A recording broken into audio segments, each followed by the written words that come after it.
크리스찬에게 있어서 그리스 신화는 어떻게 크리스찬으로서 그리스 신화를 어떻게 봐야 할까라는 생각을 한번 잠깐 하고 들어가겠습니다. 여러분, 그리스 로마 신화를 읽으면 신의 수준이 인간과 비슷한 수준이라는 것을 단번에 느끼게 되죠. 우리 크리스찬들이 볼 때 하나님, 다시 말하면 인간의 내면에 있는 신의 개념이라고 하는 신의 존재가 인간들의 눈에 어떻게 비치며 인간은 신을 어떻게 해석하는가가 지금의 유럽의 사람들이 신을 보게 되는 뿌리가 바로 그리스 신화입니다. 이런 질문을 갖게 돼요. 제가 처음에 그리스 신화를 접했을 때 이런 생각을 해봤습니다. 이것은 과연 인간에게 신은 필요한가? 인간이 볼 때 최고의 신, 그리스 신화에 나오는 최고의 신이 제우스입니다. 여러분, 여러분 다 아시다시피 제우스가 어떤 신입니까? 인간보다도 못한, 어찌 보면 아주 타락한, 인간이 타락해도 그렇게 타락할 수 없다라고 생각할 정도의 아주 허접한 신입니다. 그런데 신이에요. 신적인 능력도 있습니다. 신적인 능력도 있으면서 동시에 인간도 그 정도 타락은 하지 않는데 그 정도로 타락을 한 제우스를 그려진 것이 그리스 신화예요. 왜 이걸 모두의 말씀을 드렸느냐면 그리스 신화를 읽고 나서 생각을 해봤습니다. 크리스천은 왜 이 그리스 신화가 유럽의 정신적인 바탕이 되고 신에 대한 해석을 왜 이들은 이렇게 했는가? 그것은 신을 경시할 수 있는, 경시하고자 하는 그러한 자세라고 해석할 수밖에 없습니다. 그러니까 우리가 신이라고 하는 개념이 인간이 어떠한 죄를 짓더라도 신은 그 죄를 단죄할 존재가 될 수 없다라는 암묵적인 얘기로 저는 그리스 신화를 읽었습니다.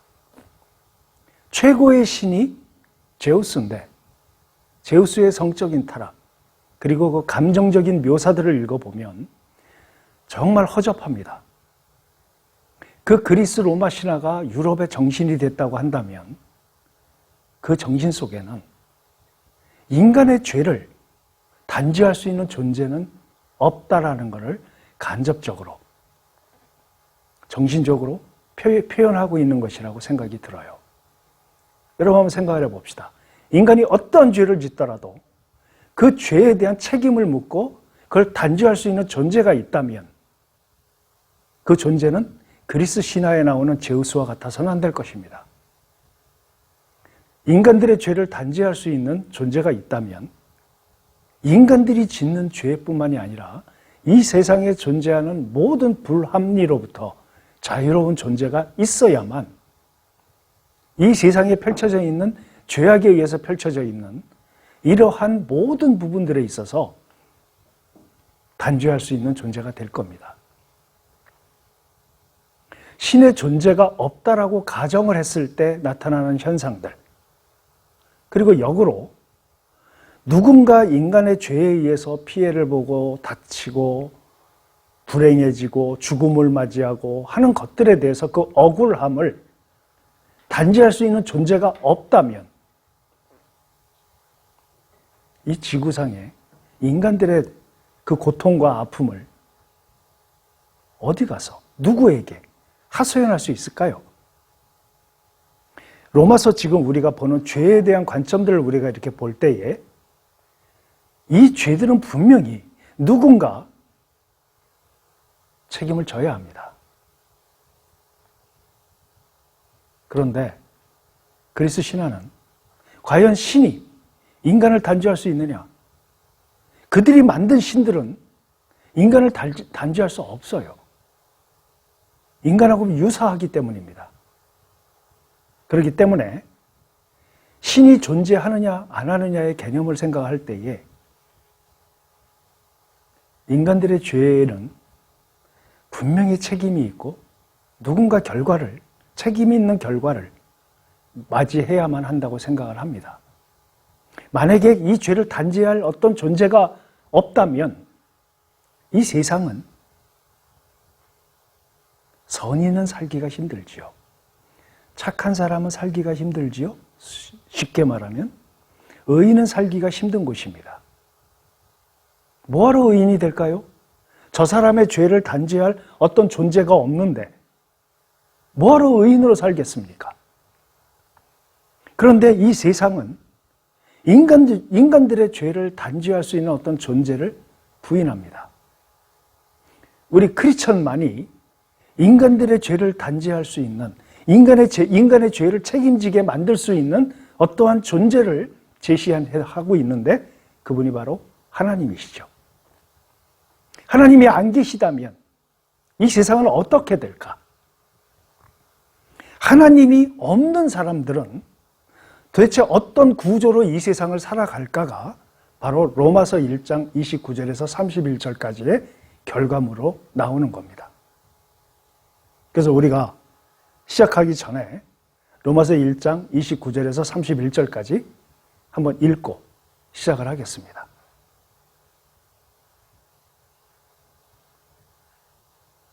크게 한번 읽어주세요. 29절. 네.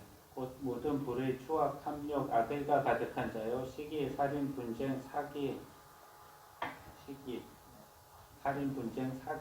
악독이 가득한 자요, 수군수군하는 자요, 비방하는 자요, 하나님께서 미워하시는 자요, 능욕하는 자요, 교만한 자요, 자랑하는 자요, 악을 도모하는 자요, 부모를 거역하는 자요, 우매한 자요, 배약하는 자요, 무정한 자요, 무자비한 자라. 예, 됐어요. 거기까지. 자, 거의 죄의 항목이 쭉 나옵니다. 이것들은 구분을 해서 우리가 읽어야 합니다. 한번 생각을 해봅시다. 하나님께서 천지를 창조하셨을 때 하나님이 가지고 계신 인간과 죄에 대한 스탠스를 가지고 계셨어요. 스탠스가 있었어요. 하나님과 인간과 죄에 대해서 하나님은 어떠한 것으로 결정을 내리셨는가? 한번 생각을 해봅시다. 하나님이 천지를 창조하셨을 때 인간으로 하여금 나와 함께 살자였어요. 내가 너에게 의미 있는 존재가 되게 하라는 의미였습니다. 나는 하나님이 되고 너는 내 백성이 된다. 이런 관계성이 형성되어 있었는데 여러분 로마서를 읽다 보면 우리가 이해할 수 없는 단어가 하나 있어요. 여러 번 나오는데 그게 내어버려 두사라는 단어입니다. 내어버려 두사. 상실할 마음 가운데 내어버려 두사. 내어버려 두사, 내어버려 두사. 여러 번 나옵니다. 1장에. 그러면 하나님이 인간이 죄를 짓는 거에 대해서 내버려 두셨다. 이걸 한글로 읽으면 오해하기가 쉬워요. 마치 인간의 죄의 책임이 하나님께 있는 걸로 착각을 하기 쉽습니다. 하나님이 내어버려 두셨다. 하나님께서 인간이 죄를 짓는 거에 대해서 내어버려 두시는 것이 역사입니다. 한번 볼까요? 여러분, 최초의 살인자인 가인이 하나님께서 가인이 죄를 졌지만 그를 보호하시고 그를 회개시키시며 구원하실 생각을 갖고 계셨어요. 그런데 가인이 어떻게 했습니까? 여호와 앞을 떠나서, 다시 말하면 하나님이 나와 무관한 존재가 되도록 해야 되겠다라고 가인은 결심을 했습니다. 그래서 가인은 에덴의 동쪽으로 갔지요. 거기는 뭐 하는 곳입니까? 하나님과 무관한, 하나님이 의미가 없는 자들의 모임입니다. 그러한 곳으로 나라를 만들었어요. 그런데 하나님 어떻게 하셨습니까? 내버려 두셨습니다. 그걸 막지 않으셨어요. 그런데 그렇게 해서 쭉 나왔다가 가인이 그렇게 세상을 만들고 인간들의 세계를 만들어서 운영을 해서 하나님께서 도저히 그것을 지체하지 않으셨어요. 사형을 언도하시고 사형을 집행하십니다. 그게 노아 홍수죠. 그 다음에 생각을 해볼까요? 노아 홍수가 있은 다음에 또 다른 세계관, 가인보다 더 잔인하고 더 확장된 그러한 세계관을 만들어낸 사람이 니무롯이에요. 니무롯이 바벨론, 우리가 흔히 얘기해서 바벨론 제국, 구바벨론 제국이라고 하죠. 구바벨론 제국을 만들어서 이제는 신의 개념까지 그들은 만들어냅니다. 그게 니무롯으로부터 시작된 세계관이죠. 그걸 할 때에도 하나님 어떻게 하셨습니까? 시날 평야에서 바벨탑을 쌓고 거기서 또 다른 인간의 인국을 만들어내는 니무롯의 그 과정을 하나님 막지 않으셨어요. 내버려 두셨습니다. 그 다음에 성경에서 우리가 또 하나 생각해 볼 수 있는 내버려 두신 것이 뭐가 있느냐면 하나님께서 이 온 우주를 만물을 구원할 수 있는 하나님의 방법론으로 택한 민족이 바로 이스라엘입니다. 이스라엘만을 선택을 하셔서 이스라엘에게 율법을 주시고 이스라엘에게 지키라고 하셨어요. 그 이스라엘에게 그 율법을 주실 때에 하나님은 이스라엘을 제외한 가나안 지역, 그 위에 무슨 강대국들, 거기에 율법을 주지 않으셨습니다. 누구만이 율법을 받았지요? 이스라엘 백성만이 받았어요. 율법을 왜 주셨습니까? 앞으로 우리가 로마서를 통해서 율법을 공부하겠지만 율법을 통해서 하나님을 볼 수가 있는 겁니다. 율법을 통해서 하나님과 나의 차이를 볼 수가 있어요. 그래서 우리는 하나님을 추구하게끔 만들어주는 것이 율법입니다. 이걸 이스라엘 백성들이 받았어요. 소중한 기준을 받은 겁니다. 근데 어떻게 됐죠? 이스라엘 백성들이? 왕을 구했습니다. 하나님 왕하는 거 말고 저 다른 나라들처럼 왕을 만들어 주셔서 그 왕이 다스리게 해주세요 라고 그 이스라엘 백성들이 하나님께 구합니다. 이거는 사무엘이 침침해 있을 때, 사무엘이 굉장히 우울하게 있을 때 하나님이 이렇게 말씀하신 걸 기억하실 겁니다. 저들이 거부한 것은 네가 아니다. 나다. 아니, 당신의 율법을 주시고 선택된 민족으로 삼으시고 하나님 나라의 모형으로서 이스라엘을 선택하셨는데 그 이스라엘이 하나님을 선택한 것이 아니라 바로 인간 왕을 선택했어요. 그런데 하나님 왕을 주십니다. 그건 뭘 의미하죠? 내버려 두신 거예요. 아주 개인적인 내버려 두심의 전형적인 이해가 있습니다. 물론 많이 있지만 우리가 흔히 알고 있는 다윗입니다. 우리가 다윗이 범죄하는 그 과정을 성경을 읽어보면 굉장히 스텝 바이 스텝으로 되어 있습니다. 눈이 먼저 장면을 보게 됐고 거기서 음욕 정신이 생겼고 그것을 실행했고 그 임신하자 그것을 무마시키기 위해서 그 아내와 남편을 함께 잠자리에 들게 하다가 실패하니까 남편을 죽이고 아주 난잡한 스토리가 거기 다 나오죠. 그 임신 아이가 태어나요. 근데 그 아이가 죽습니다, 다시. 이런 그 처절하고 비참한 그 모든 과정을 하나님 내버려 두십니다. 이 내버려 둠에 대한 해석을 우리가 오해하면 안 돼요. 어디로 가야 하느냐면 이 내버려 두심에 대한 해결점이 바로 우리가 잘 알고 있는 탕자의 비유로 넘어가야 합니다. 둘째 아들이 얘기하죠. 아버지, 내가 받을 재산을 미리 나한테 주십시오. 아버지가 줍니다. 거기서부터 문제가 심각한 거죠. 아버지가 살아계신데 그 아버지 재산이잖아요. 근데 그거를 자기화시켜서 자기한테 달래요. 그것은 아버지의 주권 일부를 가져가려고 하는 욕구를 가집니다. 얘기합니다. 아버지가 줍니다. 주고 나가서 어떻게 살든 그 아버지는 어떻게 하죠? 내버려 두십니다. 쫓아다니면서 그 아들을 돕지 않았어요. 쫓아다니면서 아들이 잘못하면 회초리를 들지 않으셨어요. 내버려 두셨어요. 그 아들이 어떻게 됐죠? 처참해졌습니다. 그리고 결국은 하나님을 찾게 됐죠. 아버지를 찾게 됐죠. 전형적인 이해라고 할 수 있어요. 내버려 두심에 대한 개념은 뭐냐면 죄에 대한 책임 소재는 누구한테 있다? 너희에게 있다는 거예요. 하나님은 말씀하십니다. 우리가 앞에서 로마서 공부한 것처럼 천하 만물을 통해서 모든 형성된 모든 피조물을 통해서 하나님을 알 만한 것들이 다 존재한다라고 하셔요. 우리 내면에 하나님이 하나님을 알 만한 것들로 우리 내면에 심어 놓으셨습니다. 하나님을 거부하지 못하도록, 하나님을 모르지 않도록 심어 놓으셨어요. 하나님을 알지만 그들은 하나님을 모르는 것으로 합니다. 알지 않는 것으로 만들어요.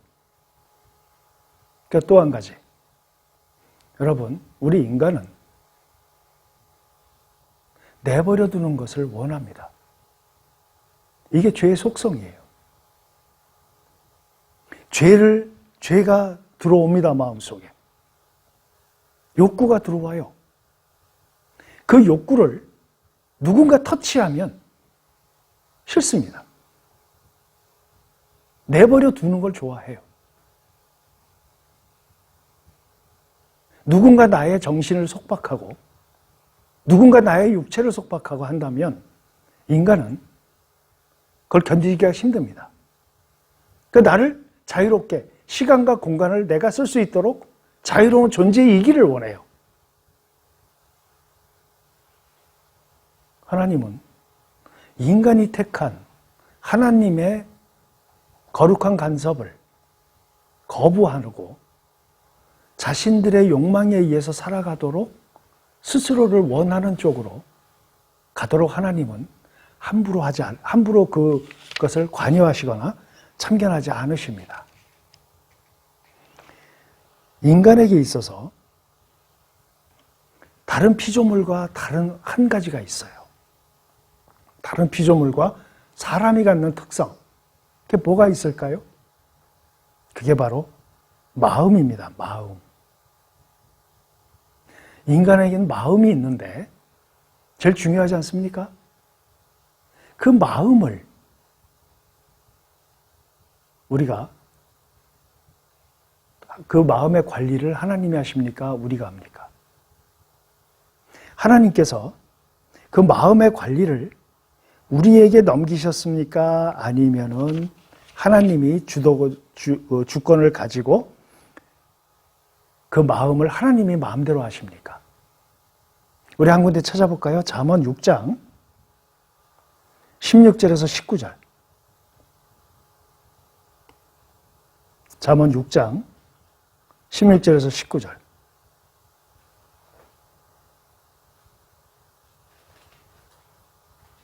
여호와께서 미워하시는 것 곧 그의 마음과 그의 마음에 싫어하시는 것이 예닐곱 가지이니 곧 교만한 눈과 거짓된 혀와 무죄한 자의 피를 흘리는 손과 악한 계교를 꾀하는 마음과 빨리 악으로 달려가는 발과 거짓을 말하는 망령된 증인과 및 형제 사이를 이간하는 자입니다.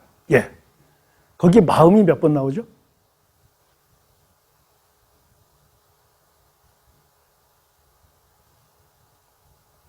하나님이 미워하시는 것이 마음으로부터 비롯되죠? 네? 자, 한 군데 더 찾겠습니다. 4장 23절입니다.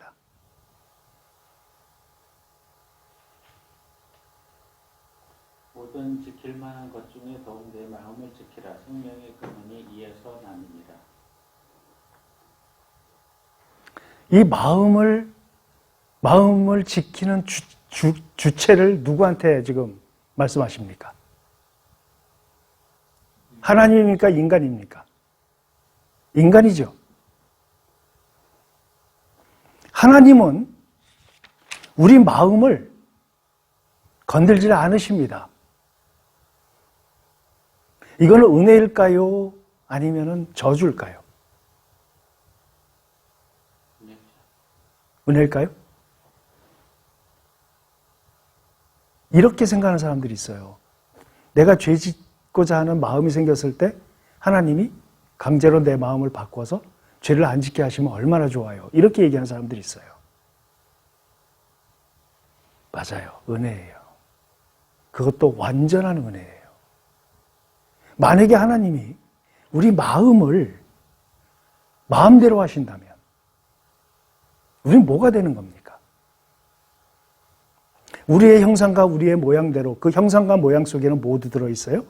하나님의 완전성, 주체성, 그 신격성, 이런 게 다 들어있죠. 우리는 인격이 되겠지만 이런 게 다 들어있단 말이에요. 우리 안에.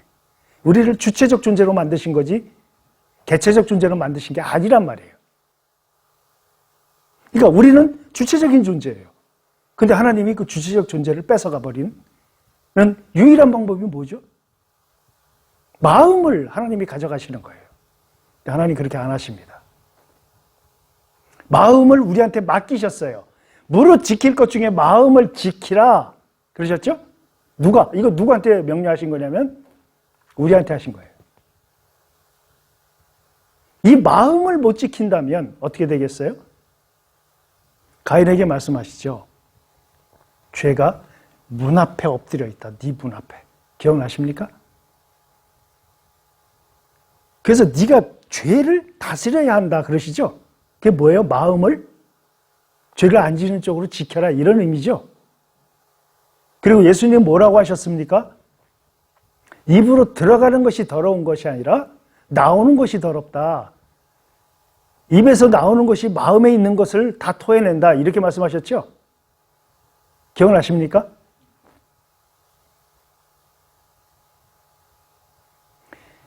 이러한 가운데 이런 마음을 가지고 있는 상태에서 우리의 마음은 뭐에 익숙하냐면 그냥 내버려 두세요. 이거에 익숙합니다. 그게 좋아요. 하나님이 자꾸 율법으로, 말씀으로, 그리스도의 원칙으로 우리를 자꾸 다스리려고 하면 그거 싫어요. 그거 재미없어요. 나를 내버려 둬야 재밌습니다. 쾌락적이에요. 내 욕구가 채워집니다. 욕망이 채워져요. 그 과정을 재밌어 해요. 그래서 하나님께서 로마서 1장에서 죄를 언급하실 때 상실할 마음 가운데 내어버려 두사 계속 말씀을 하십니다. 이거는 우리 역사를 통해서 볼 수 있어요. 지금까지 말씀드린 것처럼. 하나님께서 내어버려 둔, 하나님을 마음에 두기 싫어하는 자들을 그냥 내어버려 두시는 것. 그것을 지금 그런 자들이 하나님이 없는 자들, 하나님이 나에게 의미가 없는 존재인 사람들, 하나님이 없다고 생각하는 사람들, 우리가 예전에 공부한 것처럼 무신론자들, 반신론자들, 불가지론자들, 우리는 모두 이 세 쪽에 하나로 속해 있어요. 이러한 존재들이 하나님을 두기 싫어하고 하나님을 거부하고 하나님이 나에게 아무런 무의미한 존재인 사람들의 상태가 어떠냐가 바로 오늘 읽었던 로마서 1장 29절에서 31절까지의 말씀입니다. 우리 크리스천들은 그러면 이 로마서 1장 29절에서 31절은 하나님이 완전 하나님을 믿지 않는, 하나님이 존재 자체를 부정하는 자들, 하나님이 아무런 의미가 없는 자들이 어떠한 상태에 있는가에 대한 설명이라 한다면 이것과 상대적으로 크리스천들은 그럼 하나님을 믿지만 이런 죄들이 없을까요? 크리스천들이? 자, 구원에는 우리가 두 가지를 생각해 볼 수 있어요. 우선 구원을 받았다, 우리가 구원을 받았다라는 개념을 가질 때 한 가지 가질 수 있는 게 뭐냐면 우리의 신분이 하나님의 백성이 되었다는 것이죠. 그죠? 신분이 하나님의 백성이 된 것이지 우리의 내면이 완전히 바뀌었다는 의미가 아닙니다. 그건 아시죠? 그래서 구원의 두 번째 요소가 뭐냐면 성숙입니다. 우리는 흔히 얘기해서 우리가 점차적으로 성화되는 것을 의미하는 거예요. 그래서 구원의 두 요소는 신분과 성숙에 대한, 성화에 대한 개념을 두 가지를 갖고 있어요. 그러니까 하나님의 자녀가 되었다는 건 신분이 바뀌었다는 것이고, 그 다음에 성화되어 간다는 두 가지가 함께 있는 겁니다. 그러니까 우리도 역시 지금 여기 나와 있는 로마서 1장 29절에서 31절까지의 이 특징들을 우리 크리스천도 다 가지고 있어요. 로마서 1장 이 부분을 바울이, 그럼 우리 이러한 걸 다 갖고 있는 크리스천들은 어떻게 해야 되느냐, 어떠한 존재이어야 되느냐라고 설명한 구절이 있습니다. 한번 찾아볼까요? 갈라디아서 5장 19절에서 21절. 육체의 일은 분명하니 곧 운행과 더러운 것과 호색과 우상 숭배와 주술과 원수 맺는 것과 분쟁과 시기와 분냄과 당짓는 것과 분열함과 이단과 투기와 술취함과 방탕함과 또 그와 같은 것들이라. 전에 너희에게 경계한 것 같이 경계하노니 이런 일을 하는 자들은 하나님의 나라를 유업으로 받지 못할 것이요. 예. 지금 여러분 로마서 1장 29절에서 31절 읽었죠? 그 다음에 여기 갈라디아서 5장 19절에서 21절 읽으면 어때요? 느낌이 어떻습니까? 유사하지 않습니까? 그죠?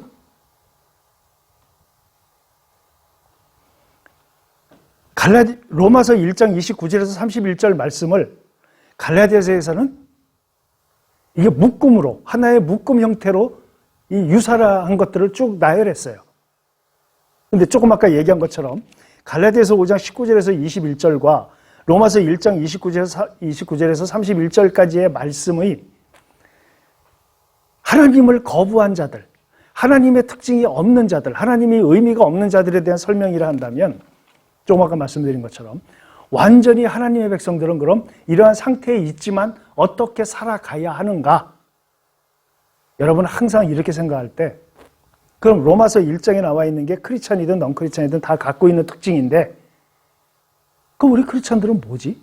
어떻게 해야 되지? 라는 의문이 생길 때에는 여러분 무조건 에베소서 4장을 찾아야 됩니다.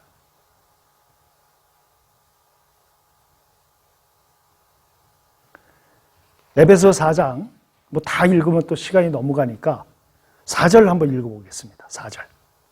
몸이 하나의 성령도 한 분이시니 이와 같이 너희가 부르심의 한 소망 안에서 부르심을 받았느니라. 예. 이게 누굴 얘기하는 거죠?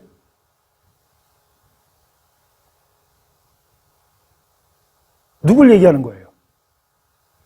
하나님이 의미 있는 자죠. 그죠?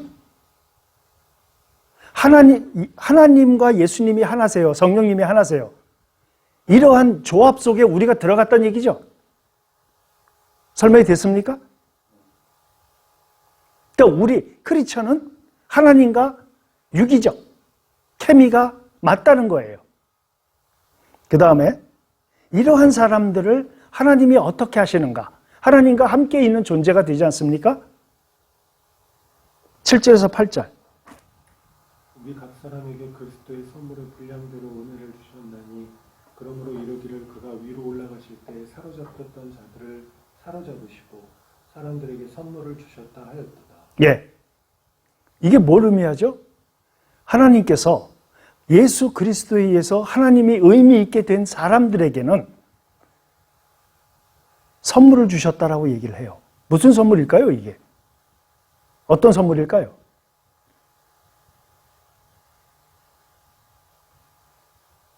첫 번째는 구원을 주셨죠. 그죠? 두 번째는 구원받은 자를, 아까 조금 아까 설명한 것처럼 구원받은 자가 이 땅에서 살아가 성화될 수 있는 뭘 주셨다? 재능을 주셨다. 그게 고린도전서 12장에 나와 있는 성령의 은사들입니다. 기억나시죠? 9가지 성령의 은사. 열매 말고 은사요. 열매는 갈라디아서 5장 22절, 23절이죠. 그러니까 하나님께서 선물을 주셨는데 뭐냐? 하나님의 자녀가 되는 걸 전제로 해서 이 땅에서 하나님의 사람으로 살아갈 수 있는 능력을 주셨다는 의미예요. 이해가 되시죠? 그러면서 13절과 14절을 얘기하십니다. 읽어보세요. 우리가 다 하나님의 아들을 믿는 것과 아는 일에 하나가 되어 온전한 사람을 이루어 그리스도의 장성한 분량이 충만한 데까지 이르리니 이는 우리가 이제부터 어린아이가 되지 아니하여 사람의 속임수와 간사한 유혹에 빠져 온갖 교훈의 풍조에 밀려 요동하지 않게 하려 함이라. 예. 자, 우리가 장성한 분량에 충만한 데까지 이른다라고 하셨죠? 예? 이르리니 라고 표현하셨죠? 뭐예요, 이거는? 당연성을 의미합니다. 우리가 그리스도 하나님에 대한 그 장성한 분량이 충만한 데까지 이른데요, 우리가. 이거 뭘 의미해요? 성화죠. 그리고 재능을 따라서 하나님이 주신 선물에 의해서 우리가 힘을 가지고 살아간다는 의미를 얘기하는 겁니다. 그러면서 동시에 너희에게 그런 게 있으니까 뭐 하라고요? 요동함이 있다고 하죠. 요동함. 요동하지 말라고 그러죠. 그 구절 다시 한번 읽어볼까요? 14절. 이는 우리가 이제부터 어린아이가 되지 아니하여 사람의 속임수와 간사한 유혹에 빠져 온갖 교훈의 풍조에 밀려 요동하지 않게 하려 합니다. 14절에 사람의 간사한 유혹, 또 무슨 풍조, 이것이 바로 어떤 현상일까요? 아까 읽었던 로마서 1장 29절에서 31절까지의 특징들이 나타나는 보편성. 하나님이 없기 때문에 신본이 아니기 때문에 뭐죠? 인본이죠. 인본에 의해서 일어나는 모든 일들, 거기서 형성되는 모든 가치관들, 보편성, 일반성, 상식선, 이런 모든 것이 인본을 중심으로 생기지 않겠어요? 여기에 요동치 말라는 얘기예요. 그러니까 우리는 로마서 1장 우리가 읽었던 29절에서 31절까지의 이 아주 너무나 난잡한 이 죄악들로 인해서 요동치지 말라는 얘기를 의미하는 겁니다. 그리고 나서 우리가 다 읽을 수는 없지만 15절서부터 이 에베소서 4장 32절까지의 말씀을 쭉 읽어보면 하나님께서 어떻게 해결책을 주실 것인지, 그리고 이 죄들의 이러한 상태에 있는 하나님이 없는 자들의 상태 말고 하나님을 의미 있게 받아들이는 존재들이 어떠한 상태에 있는가를 쭉 설명을 하고 있어요. 그래서 여러분은 로마서 1장을 읽으면서 이 죄악에 빠져 있는 나도 이러한 죄들에 의해서 결코 벗어날 수 없는 존재인데 하고 상심해 있을 때에 항상 여러분은 어디로 가야 되느냐? 에베소서 4장을 끊임없이 묵상하십시오. 그럼 대변되는 말씀들이기 때문에. 그래서 우리는 이 죄들을 지금 나열한 이 29절에서 31절 말씀까지의 이 나열된 죄악들에 대해서 우리 크리스천들도 마찬가지로 이러한 죄악에 빠져 살 수밖에 없는 존재들인데 끊임없이 아까 우리가 읽었던 것처럼 4절에서 하나님께서 우리를 어떠한 존재로 만드셨느냐면 하나님과 성삼위 하나님과 우리가 하나 되도록 우리를 부르셨다. 우린 그런 존재들이다. 그리고 내가 하나님께서 선물을 주셨는데 그것은 구원을 주셨고 그 다음에 그것을 구원을 통해서 성화할 수 있는 그런 개념의 선물들까지 함께 주셨다. 너희는 그러한 존재다. 그러니까 로마서 1장에 나와 있는 하나님 없이 사는 자들의 그러한 여러 가지 풍조들에서 요동하지 말아라. 이 개념을 설명하시면서 15절서부터 31절까지 어떻게 해야 되는지에 대한 과정을 쭉 설명을 하십니다.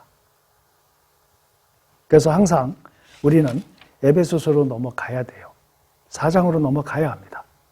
로마서를 읽고 힘들어할 때, 1장을 읽고 이 죄에 대해서 힘들어할 때 우리가 어떠한 정체성을 가진 존재이며 그것을 이길 수 있는 힘이 우리에게 있다는 사실을 에베소서 4장을 통해서 우리는 얻을 수가 있습니다. 알 수가 있어요. 그러면 우리가 한번 생각을 해봅시다.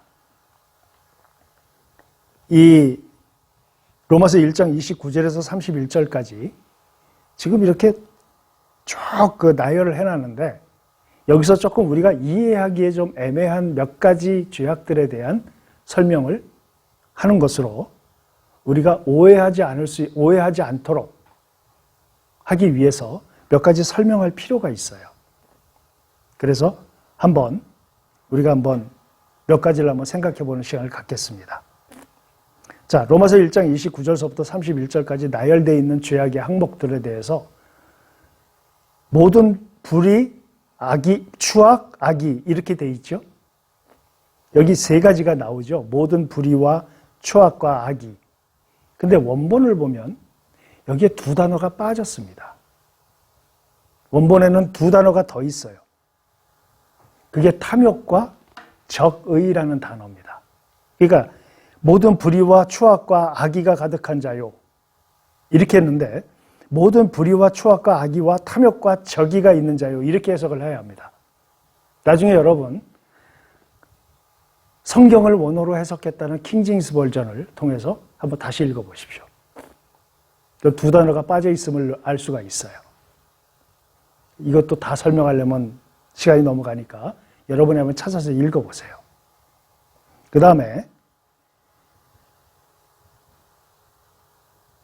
시기, 살인, 분쟁, 사기, 악독 이러한 부분들은 우리가 쉽게 이해할 수 있는 단어들입니다.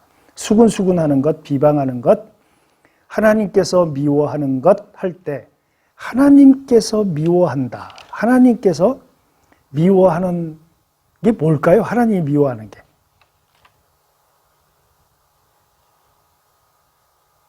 하나님이 뭘 미워하시죠? 다 미워하시죠, 죄는? 그죠? 하나님을 안 믿는 것부터 시작해서 다 미워하겠죠. 근데 우리는 이렇게 막연하게 생각할 게 아니라 성경은 성경으로 풀어야 되지 않습니까? 그죠? 자, 한번 찾아볼까요? 잠언 6장 아까 읽었어요. 잠언 6장 16절에서 19절.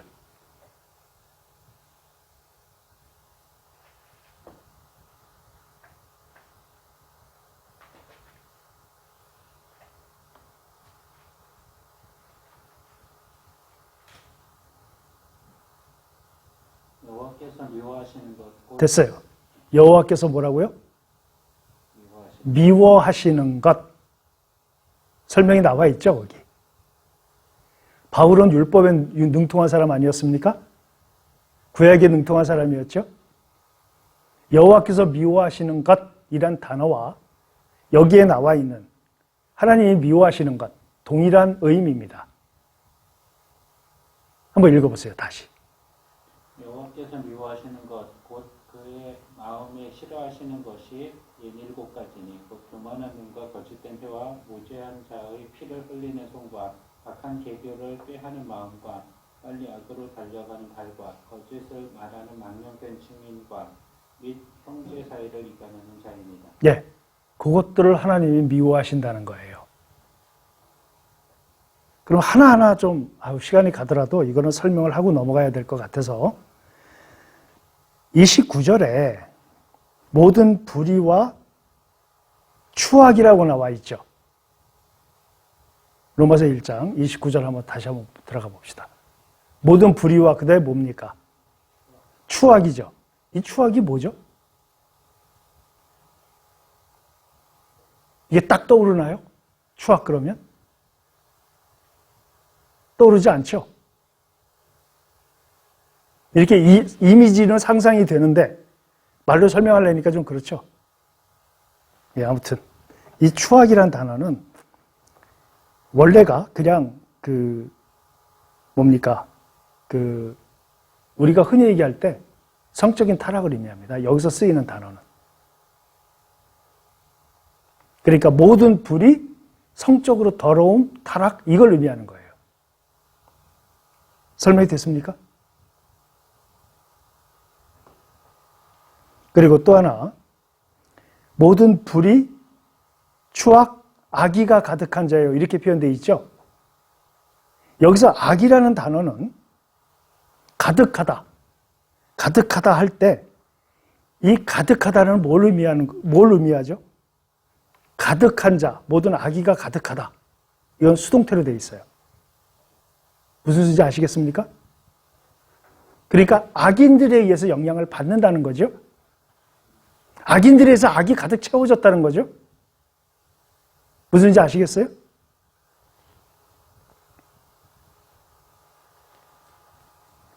그러니까 우리가 생각할 때에 가득 채워져 있다 할 때 채워져 있다, 채워졌다라고 할 때 내가 채웠다. 이거는 능동이지만 채워진 것이 된다면 이거 수동이 되는 거예요.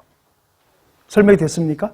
그러니까 우리가 아까 에베소서에 읽었던 것처럼 요동치 말고 수동적으로 너희가 세상이 만들어내는 그 상식이라고 하는 거, 인본을 통해서 인본주의에서 형성되는 모든 원리들, 이런 것들에 너희가 혼동하고 요동치 말고 이런 것들이 우리를 채우지 않습니까? 이해가 되십니까? 이런 것들로 채워져 있다는 거예요. 채워지려면 어떻게 해야 되죠?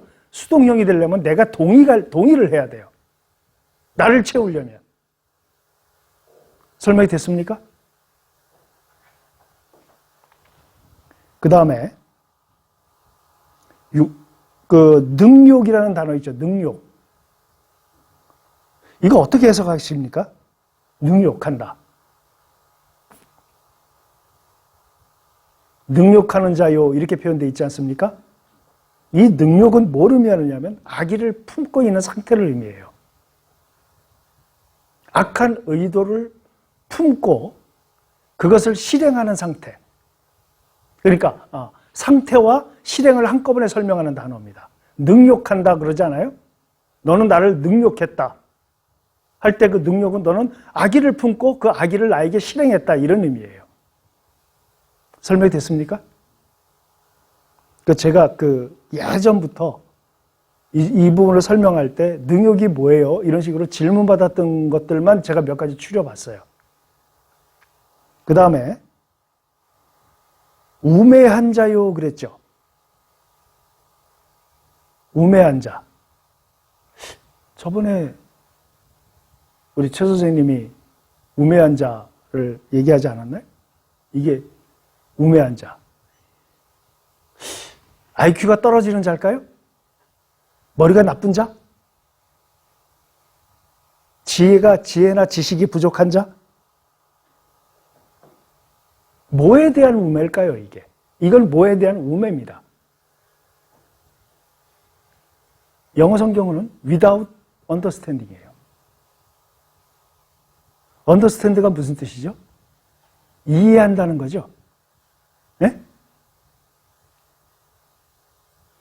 이해함이 전무한 상태. 이게 뭐에 대한 걸까요? 이게 뭐에 대한 우매일까요? 이게 죄에 대한 우매. 악에 대한. 자, 한번 우리가 성경을 찾아볼까요? 에베소서 4장 17절. 에베소서 4장 17절. 그러므로 내가 이것을 말하며 주 안에서 증언하노니 이제부터 너희는 이방인이 그 마음에 허망한 것으로 행함같이 행하지 말라. 네, 계속 20절까지. 그들의 총명이 어두워지고 그들 가운데 있는 무지함과 그들의 마음이 굳어짐으로 말미암아 하나님의 생명에서 떠나 있도다. 네, 20절까지. 감각 없는 자가 되어 자신을 방탕에 방임하여 모든 더러운 것을 욕심으로 행하되 오직 너희는 그리스도를 그같이 배우지 아니하였느니라. 그리스도를 그같이 배우지 아니하였느니라. 뭐에 대한 우매일까요? 네? 그렇죠. 그리스도에 대한 우매예요. 그러니까 관심이 없으니까. 고작해서 제가 캠퍼스 대학 시절에 잠깐 봤던 책 중에 신은 인간의 땅을 떠나라. 이런 책을 쓰는 그런 우매한 행동을 하는 겁니다. 예수에 대해서 모르고 신은 무조건 인간을 도와야 한다. 인간이 신이 있다면 이러한 살인이 일어나지 말아야 한다. 이 단순한 생각이죠. 그건 누가 초래했습니까? 인간이 초래한 것이죠. 죄악이. 인간의 욕망이 만들어낸 산물이에요. 인간의 죄악에. 아까 우리가 살펴봤던 것처럼 인간의 마음은 하나님께서 인간에게 맡겨주셨습니다.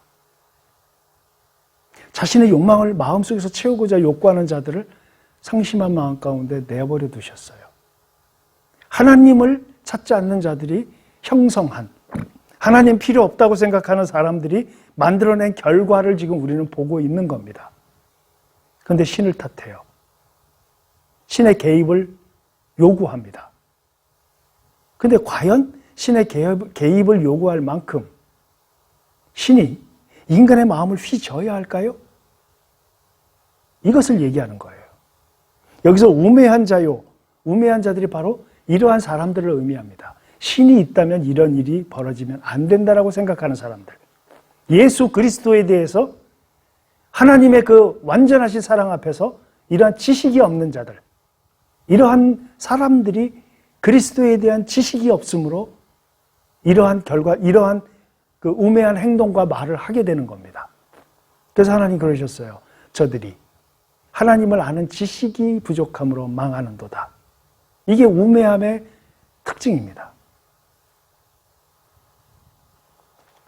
그래서 지금 우리가 하나님께서 이 세상을 바라보실 때 로마서에 나와 있는 바울이 하나님을 바라보시는 이 세상을 크게 두 분류로 나눈다면 하나님을 믿고 하나님을 주권자로 그 마음속에 존재하는 사람들과 하나님을 믿지 않고 하나님과 무관하게 자기들 나름대로의 신본이 아닌 인본으로 모든 걸 결정하는 사람들을 구분해서 설명을 하고 있는 것이에요.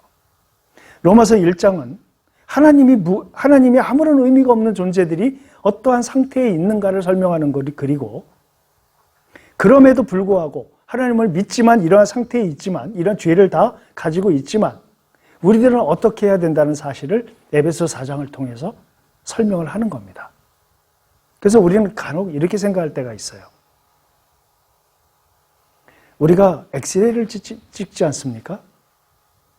그러면 몸 속의 구조가 다 나옵니다.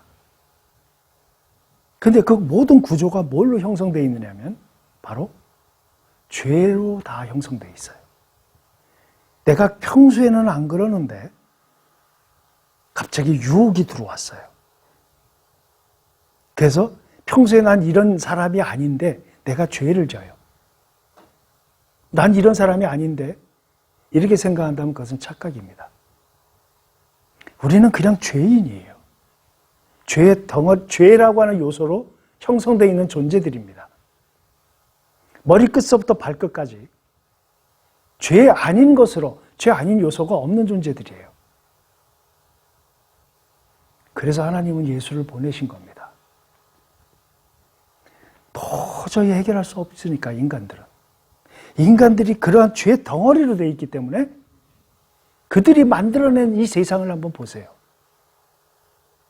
하나님께서 상실한 마음 가운데 내버려 두신 결과를 보세요. 하나님 필요 없습니다. 나 하나님 안 믿습니다. 하나님 없어요. 그러한 인간들이 만들어 놓은 세상을 한번 보세요. 자연 그대로 두지 않습니다. 인간은 인간을 그대로 두지 않아요. 인간은 인간 자체가 목적이 아니라 수단입니다. 인간이 수단이니 나의 욕망을 채우는 하나의 수단적 존재밖에 안 돼요. 그러니까 사랑이 없겠지요. 거기에는 반드시 폭력성이 수반됩니다.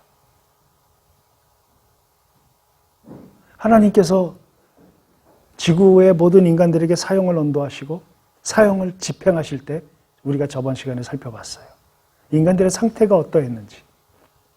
하나님 없어요? 하나님 필요 없어요? 하나님 존재하지 않아요? 라고 얘기하는 인간들이 인류 최초로, 최고로 그들이 내놓은 결론이 하나 있습니다. 하나님을 대신할 수 있는 그 하나. 그것이 철학자들이 얘기한 이성입니다. 이성으로 모든 게 다 된다고 주장을 했어요. 그 이성이 만들어낸 결과를 보십시오. 어떻습니까? 우리 평소에는 깨끗하고 이성적으로 행동하는 존재들인데 갑자기 죄의 유혹이 들어와서 내가 거기에 빠졌다. 아닙니다. 우린 죄악 그 자체예요. 그래서 그리스도가 필요했던 겁니다. 하나님과 우리 에베소 4장에 읽은 것처럼 성삼위 하나님과 함께 우리가 함께 하나가 된 그런 존재가 되기 위해서는 우린 죄인이면 안 돼요.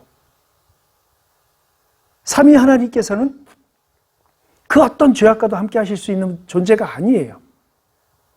그래서 하나님은 예수 그리스도의 십자가를 통해서 하나님과 우리가 하나 되게 하기 만들기 위해서 십자가에서 우리 죄를 다 해결하신 겁니다. 그래서 우리는 신분적으로 죄인이 아닌 걸로 됐어요. 로마서 1장 우리가 읽었던 이 죄악들, 그러나 우리 크리스천들을 하나님이 어떻게 보시는가에 대한 개념, 이 둘로 나누어서 볼 때 그리스도의 십자가의 희생이 얼마나 우리에게 엄청난 결과를 가져다 주신 것인지 우린 상대적으로 느낄 수 있는 겁니다. 하나님께서 상실의 마음 가운데 내버려둔 인간들이 만들어낸 인국들을 보면서 여기서 그리스도께서 당신의 백성들을 끄집어내시기 위해서 십자가를 통한 희생을 통해서 하나님의 주권을 가지신 십자가를 통한 구원의 방법론을 우리는 받아들인 자들이 바로 크리스천들입니다.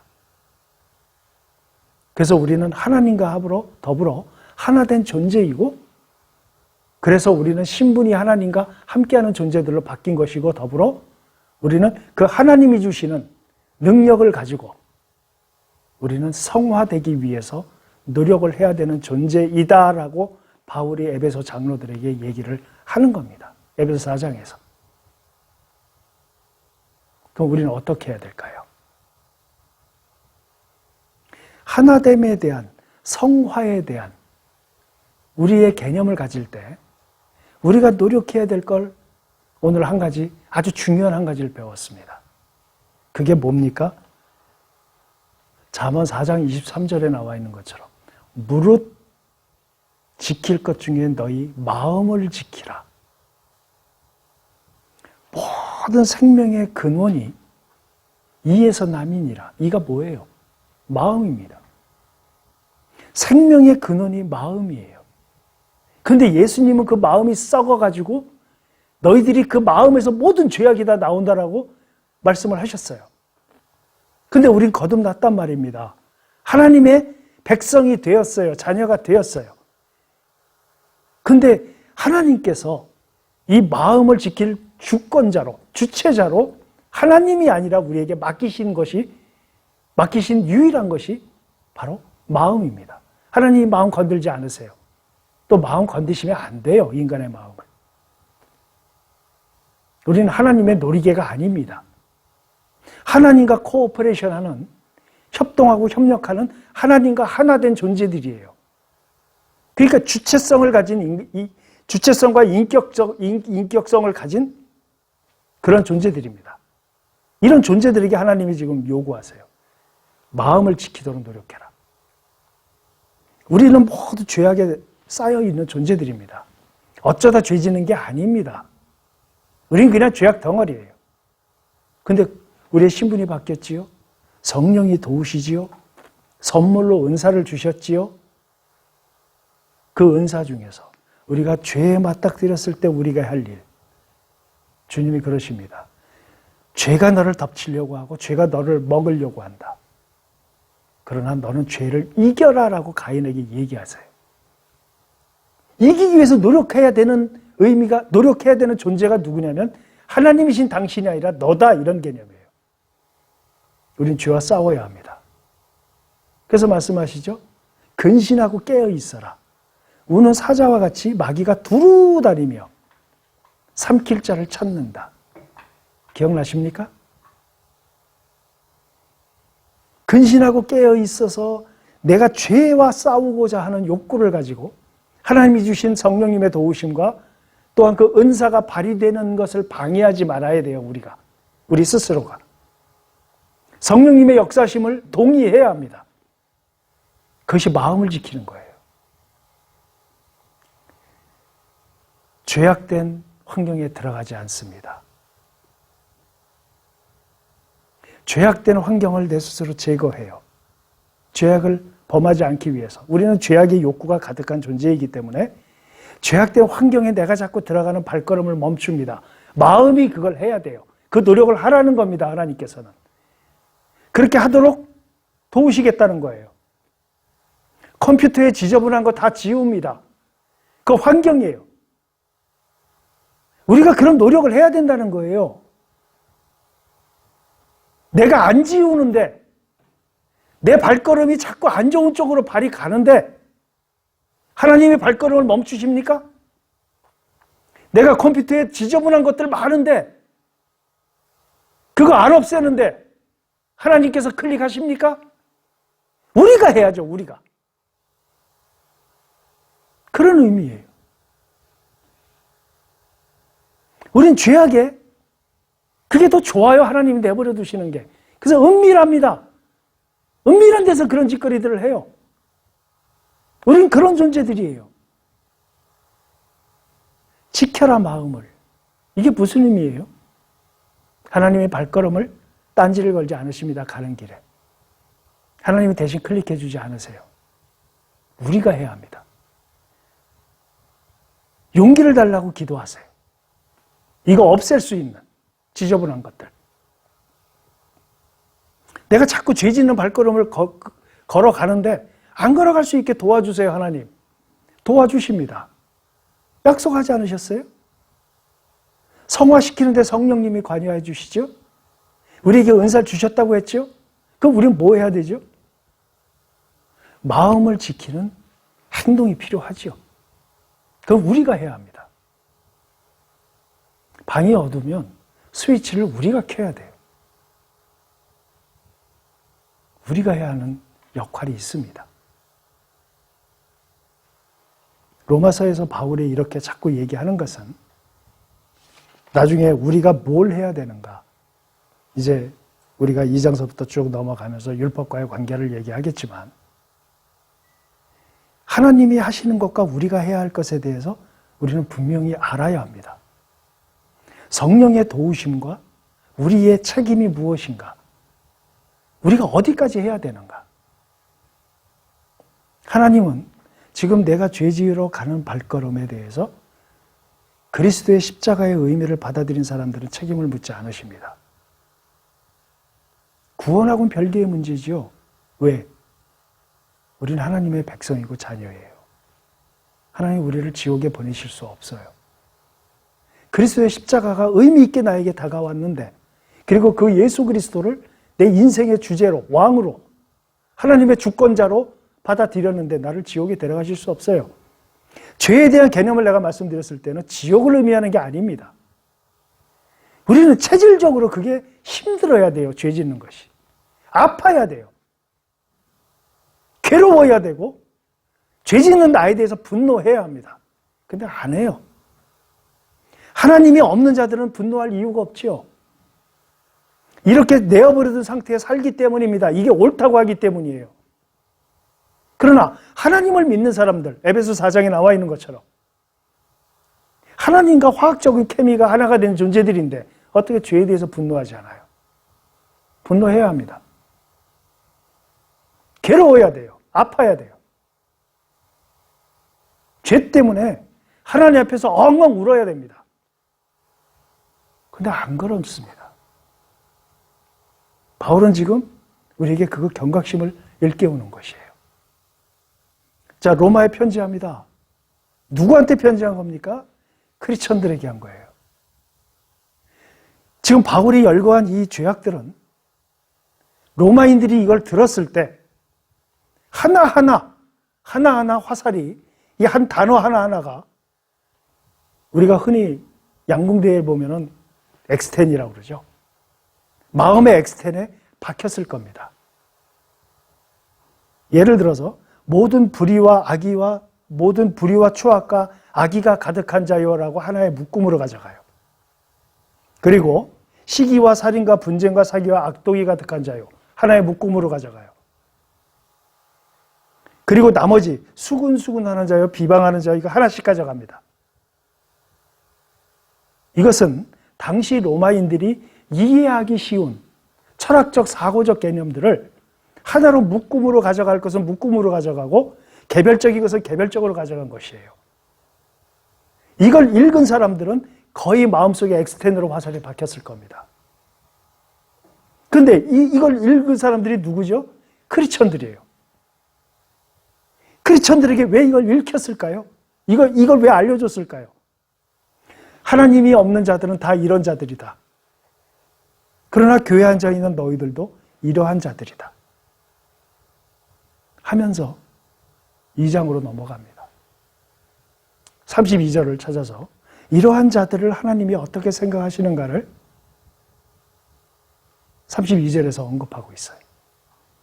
한번 읽어보겠습니다. 그들은 이 같은 일을 행하는 자는 사형에 해당한다고 하나님께서 정하심을 알고도 자기들만 행할 뿐 아니라 또한 그런 일을 행하는 자들을 옳다합니다. 네. 나만 죄질 수 없다는 거죠. 나만 죄 책임을 받지 않겠다는 거죠.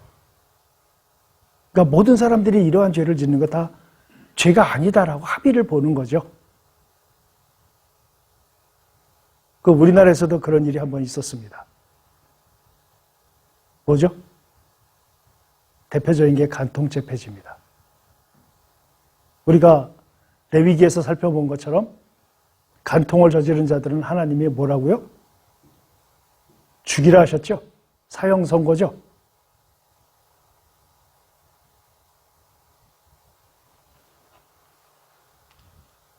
우리가 주일날 예배를 드리러 교회를 갑니다. 교회에서 예배를 드리고 앉아서 하나님께 간구하고 우리의 필요를 구합니다. 거기에만 머물러 있어요. 자신들의 죄에 대해서 아파하지 않습니다. 죄로 고통받아 하지 않아요. 이미 교회에서 우리 모두 죄인입니다. 하나님 앞에 단독자로 섭시다. 하나님의 완전하신 앞에 우리를 다 벌거벗고 하나님 앞에 우리를 비춰봅시다. 이 세상을 더 이상 죄악 덩어리에 내버려 두지 맙시다. 라고 설교하지 않습니다. 성도들은 죄로부터 점점 멀어져 가요. 죄에 대한 인식으로부터. 역사 이래로 하나님이 대부흥을 주셨을 때 처음으로 일어난 현상이 뭔지 아십니까? 요한 웨슬레가 영국을 깨웠을 때, 현대뿐만이 아니라 이스라엘이 범죄했을 때 사무엘이 어떻게 했습니까? 모두 미스바로 모여라. 하나님 앞에 회개하자. 여러분, 회개부터 시작됐습니다. 우리나라도 평양 대부흥운동이 뭘로 시작됐습니까? 여선교사들의 함흥에서의 회개운동부터 시작이 됐어요.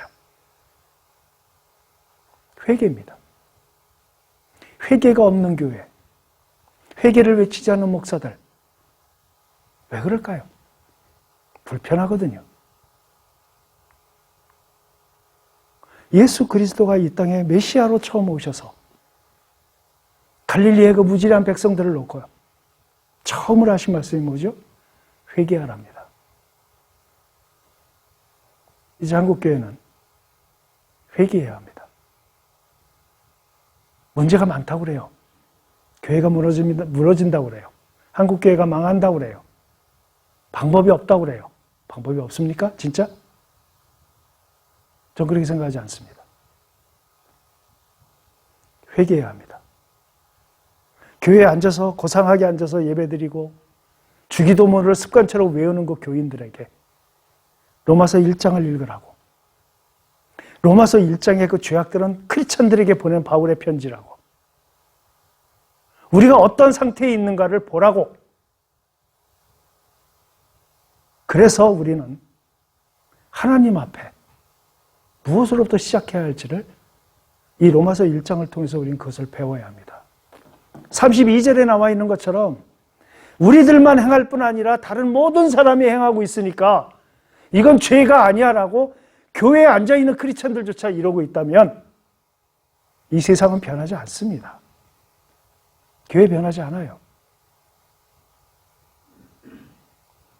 목사인 저부터 회개해야 합니다. 너 죄인이야.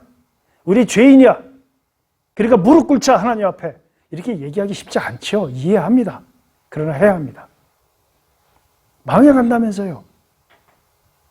한국교회가 무너지고 있다면서요. 그럼 해야죠. 로마서 1장을 공부하면서 학문적으로, 지식적으로 배우면 뭐합니까? 바울이 이걸 쓴 목적을 우리가 이루어야죠. 죄에 대해서 적나라하게 1장 29절서부터 통해서 우리가 죄에 대해서 쭉 살펴봤습니다. 지식적으로 아는 거는 그냥 좋은 책들도 많고요. 훌륭한 설교들도 많습니다. 그러나 우리 마음을 지키라 하셨던 것처럼 이제는 한국교회는 이 죄악들을 보면서 이게 나구나. 이게 여호와 앞에 그 단독자로 섰을 때 나의 모습이구나. 아, 회개해야 되겠다. 이걸 원해서 바울이 로마 교인들에게 쓴 겁니다. 그럼 우리도 그렇게 받아들여야죠. 우리의 삶 속에, 기도 속에 가장 많은 시간을 차지하고 마음을 치는 제목이 있다면 그것은 회개이어야 합니다. 이제 회개하는 우리 크리스찬이 되기를 바라면서 우리가 이 장을 통해서 계속해서 하나님의 역사하심, 인간과 율법과 하나님과의 관계를 계속 살펴보겠습니다. 수고하셨습니다.